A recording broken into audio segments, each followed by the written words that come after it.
I'm Doug White. I've lived in the little town of Archibald, Louisiana for probably 20-something years.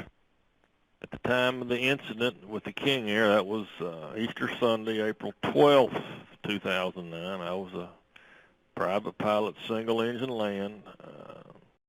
We took off of Marco. I don't know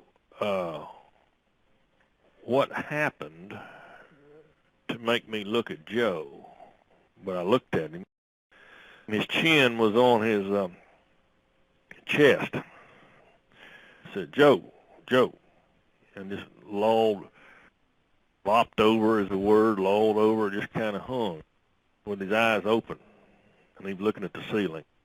Right then I knew he was in distress, and I knew we were in trouble, and I knew, and my thoughts were, other than those two things, I've got to do something.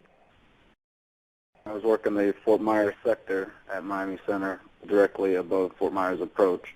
November 559er Delta Whiskey checked in, which was Joe K-Buck, and I gave him a clearance to climb to 14,000 feet, and he didn't read it back. And that's when Mr. White checked in. Miami Center, King Air 559er Delta Whiskey. Air 559er Delta Whiskey, Miami Center. Here's your loud and clear. How me? I got declared emergency. My pilot's unconscious. I need help up here. Air 559er Delta Whiskey, Roger, and send that one. And immediately when I heard that, I thought he was a co-pilot because he's talking on the radios. So I thought I had somebody in there that could fly the plane. So he was still in Fort Myers airspace climbing out. So I hopped on the line with them and said, hey, I got a unconscious pilot. This guy needs to get back down. Do you want me to put him back on you? Air 559er Delta Whiskey, say your intentions. I need to get this thing on the ground. I'm flying the King Air. Air 559er Delta Whiskey, I understand. Are you a pilot? The pilot unconscious. My pilot's deceased. I'm a single-engine pilot, low time. Miami 49. I need help. I'll make you a time. I need a King Air pilot to talk to. All right, all aircraft stand by. Air 9er Delta Whiskey, understand you are able to fly an aircraft? Single engine, I need to get off this. I'm going through 11,000. I need to get level. That's why I looked at my assistant controller, Jessica, Anaya, and we're like, oh boy, here we go. Yelling to the supervisor what's going on and across the room, and she starts hopping on different lines, coordinating with other controllers. Trying to talk to Doug, I'm trying to talk to all these other airplanes, and yelling across the room, hey, get me somebody who knows something about a King Air now. And November 9er Delta Whiskey, okay, and you think the autopilot is on? I know it's on. And or 9er Delta Whiskey, all right, can you tell what altitude it says it's going to climb to? The altitude said it's 10,000, but I'm going through 13 now. It should have leveled off at 10, so how do I stop that is what I want to know. 458 Hotel Charlie, contact Miami Center 127.2. 272, Hotel Charlie. Center Astro 445, Kilo 10,000, heading 270. America 2050, cross Scott, maintain 10,000 at 250 knots. Scott 10,000, 559er Delta Whiskey only, and understand, so we're trying to find some help out here, and you're still on a climb? Steady climbing. I need to stop the climb. I got supervisors, other controllers, people talking in my ear, so I'm trying to listen to everybody at once. Plus, I got all these other aircraft, and Jessica and I are on the landlines coordinating stuff, yelling across the room to other sectors adjacent to us, telling them, hey, keep that guy out of our airspace, don't put him on my frequency. Stay with me, Miami, let's go. 559er Delta Whiskey, I'm here, don't worry, we're trying to find a solution to that, stand by one. I felt kind of helpless. I don't want him to keep climbing, but at the same time, I'm still trying to determine, okay, if he disengages it, can he fly the plane on his own? And then Lisa Grimm got there, and she started assisting Doug. I flew Learjets for a corporate company prior to coming to air traffic control. So once they realized that I was at work that day, they're just trying to get me out of where I am. All we knew at that point is a pilot had possibly died, And the passenger had taken over the plane, and he really didn't have any flight experience. And when I'm on the frequency, that's when Doug had, you hear that panic. So the first thing I wanted to do before I worried about any of the details is calm him down. Once I realized that he had a little bit of pilot experience, to me it was, if I can simplify this plane as much as possible, because I was a flight instructor for years as well. It's a plane, no matter how complicated, it still flies by the same basic rules. There's still lift, drag, rudder, yoke, basic instruments. There's a horizon outside. We can make this work. I just wanted to get him calm and confident that he could fly it. 5 Delta Whiskey, disengage the autopilot. We're going to have you hand fly the plane. Disengaging autopilot. I need to pull back on the throttle some, correct? Number 5 Delta Whiskey. Nate, if you can hold the yoke. You got are you holding the yoke now level? Hold the yoke level and disengage the autopilot. Number 5 Delta Whiskey. I disengaged it. I'm flying the airplane by hand. Well, when I killed the autopilot, the plane was trimmed for a 2,000 foot per minute climb. So I had some real strong nose up trim. I thought that was the heaviest thing I'd ever grabbed hold of in my life. I was used to little 172. Trim wheel was way over on the other side of the cockpit, and the pilot's leg was up against the trim wheel. And of course, I know I was told, and I found out later, that I had an electric trim button on by my thumb, but I didn't go to King Air 200 school that day, and I didn't know where that was at. But anyway, I got my hand, I worked it between the outside of Joe's leg and the inside of that trim wheel to where I get the front of one of my fingers on a notch of that trim wheel and rolled forward a couple notches to give me some relief. So I'm at 17,000, give or take, flying north. Some semblance of a level flight, and I don't remember my airspeed. I know it was over 200 knots. You know, I'm used to 85 or 90 knots. You find me the longest, widest runway you can, ma'am. Number 5 Delta Whiskey, roger. And this whole time, we're on the phone with Fort Myers telling them, get the airplanes out of the way, get this frequency ready. You having this guy come so that he would have as much help, as much airspace, as much frequency time as he needed and as we could possibly get him. Okay, number 9 Delta Whiskey, just so you know what we're doing here, we're going to get you down to 11,000. We're going to make you give you a turn to the west.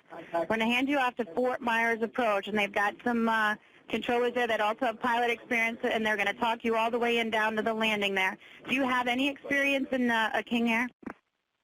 Negative. All right, number 5 Delta Whiskey, you're doing a real good job. There's nothing out to the west except water. Nothing out there but the Gulf of Mexico. And I'm thinking, I don't know why they're bringing me way out here. They're either getting me out of everybody else's way or getting everybody out of my way, one or the other. Number 9 Delta Whiskey, just concentrate on flying the plane real, looks like you're just about established on that heading. Now you're approaching that 11,000. As you get to about 11,500, you want to start easing up just a little bit on that yoke to level off that plane. And now if you can, it's going to be 132.07. So she's given me the radio frequency for Fort Myers. But I've got about 4 sets of radios looking at me there, and I don't know which one's Navcom 2, 1, 6, whatever it is. This is not my little Bendix Cessna radios. So I said, well, how do I switch frequencies? Do I push this green TO buttons? Because I did not want to lose her on that radio, because that radio was my lifeline. We had bonded at that point. He was trusting me and listening to me. We were both very calm together. So I stayed on and monitored that frequency until we knew that he had landed safely, just in case at any time he wanted to switch back. I wanted to make sure, like, hold him, I'll be right here. So what I'm going to do, number 5 Delta Whiskey, is contact Fort Myers Approach 132.07 by pushing 2. If you do not get them, just switch it again, and you'll be talking to me. I pushed the button, and we got over to Fort Myers Approach, and I rang him up, or I checked in and got a hold of Brian Norton. It was the end of my shift. I was actually walking out of the TRACON. The supervisor came out to catch me and said we had an emergency inbound from Miami Center, and that the pilot wanted to talk to a controller with a pilot's license. And then I was getting a handoff from Miami Center, and that's when I realized it was a King Air, which I don't know a whole heck of a lot about. I basically fly Cessnas and Cherokees, so I didn't know how much help I was going to be. And November 9 Delta Whiskey, are you using the autopilot or are you flying the airplane? Me and the good Lord's hand flying this 9 Delta Whiskey. King Air 9 Delta Whiskey, when you're ready, turn a left heading 180. We start working you towards the airport. Whenever you're ready to turn, fly heading 180. 180 to 5,000 for 9 Delta Whiskey. I need to slow my descent down. That's 2,500 feet per minute here. I need to get my throttle set for this descent. I don't know where to set it at. Okay, sir, we'll get some information. If you just retard it just a little bit, and I'll get you an answer on that. And if you want to stop the descent, that's fine, too. I was given information on how to get to the airport, and a controller sitting next to me, a cell phone, and calling an old flight instructor up in Danbury, Connecticut that had a lot of King Air time, and he was desperately trying to get him on the phone.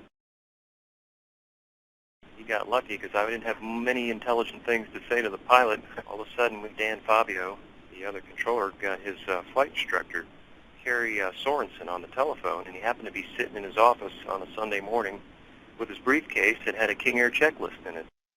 And I would ask questions. They were just Cessna 172 questions, but I didn't know any other type to ask. I figured an airplane was an airplane. I didn't even look at the rest of those gauges over there, and that looked like the space shuttle to me. Every time I would ask Brian one of these questions, he would ask his buddy sitting beside him. His buddy would ask the question in the cell phone to his pilot friend in Connecticut. He would give him the answer, come back through the telephone. He would tell Brian, Brian would tell me. And 9 Delta Whiskey, the information I'm getting now is to leave the props and the power where it's at and just fly like you normally would a single engine for now. All right, 9 Delta Whiskey. 9 Delta Whiskey, how many souls on board? 5. Yeah, 9 Delta Whiskey, it'll be runway 6. It's a 12,000-foot runway, so you're going to have plenty of runway to work with. And we got equipment standing by, and it's all yours. I think I see a runway at 12 o'clock and about 7, 8 miles, 9 Delta Whiskey. 9 Delta Whiskey, that's correct. You're looking at the right runway. That's runway 6 at International. 9 Delta Whiskey, the last instruction I got, when you get to 150 knots, the flap control will say approach flaps on there. Just select that detent when you get to 150 knots. You're right on the money. You're lined up for the runway, so altitude, your discretion. You can proceed visually, and just let me know when you have the gear and the flaps down. All right, gear going down. And 9 Delta Whiskey, you are cleared to cleared to land runway 6. When I touch down, if I ever touch down, do I just kill the throttle or what? That's correct. When you touch down, slowly kill the throttle. What's approach speed, final approach speed again to the threshold? I'll have it for you in just a moment, sir. Your present speed's good. I'll have a final approach speed in just a second. And 9 Delta Whiskey, make your final approach speed 120 knots indicated. 120, 9 Delta Whiskey through 1400, got 140 indicated. Got dead pilots inside me. 9 Delta Whiskey, I believe you got one more detent left on the flaps, so when you get to 120, it'll be full flaps at 120, and then at that point, no slower than 110. Full flaps at 120, no slower than 110, 9 Delta Whiskey. 9 Delta Whiskey, more information for you. It's just easy with the power as you get close to the runway to keep the nose up, keep the power on it, but easy in and out with the power. They're very responsive, so you'll get a lot of response out of it. Full flaps, 9 Delta Whiskey, 120 indicated. 9 Delta Whiskey, Roger. It looks good from here. Good job. Right down, buddy. Thank you. 9 Delta Whiskey. Set it down. I've never seen so many fire trucks in my life. Of course, to this day, I know I had a lot of divine intervention, not divine help up there, but that thing set down like a butterfly with sore feet. And I got off active, and I'm surrounded by the cavalry, EMTs, and fire trucks and police, and I can't turn the engines off. I'm thinking, we just went through what we just went through, and I'm going to cut somebody in half because I don't know how to kill the engines.